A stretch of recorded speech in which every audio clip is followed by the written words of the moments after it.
The next letter that we are going to be looking at is cha. Cha. Cha. Did you notice that ha, ja, and cha are all the same exact shape, but the only difference is the dot? You'll find that in a lot of the Arabic letters. So make a mental cue of what each dot means, where it is placed. So again, cha is with the dot up top. Cha is with the dot up top. Jim is with the dot in the middle, but now we're focusing on the cha. So let's keep going. So there are three forms of the cha, and again, it's just like the same exact thing as the ha and the jim, same exact thing. So here we have it in its initial form, in its medial form, and its final form. And again, the only difference is the dot. The dot makes a difference in the sound. And we're going to take a look at additional examples of what these words sound like in what these letters sound like in words. And if you're struggling with saying the cha sound, a lot of people do.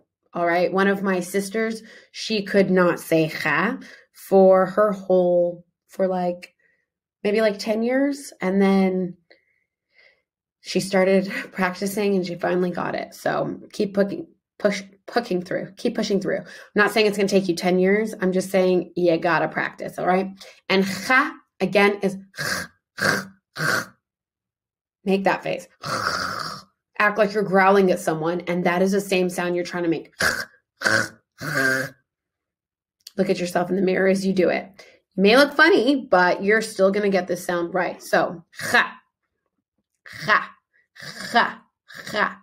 Kharoof, kharoof, kharoof, sheep. And again, look at the form at the beginning of the word. Next, we're going to be looking at it in the middle of the word. Shakhs, shakhs, shakhs.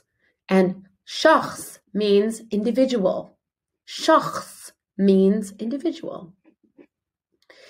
And finally, at the end of the word, we see the cha again.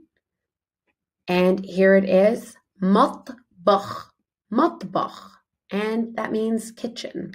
So again, keep practicing with that sound. It's a little bit difficult, but you can do it with practice.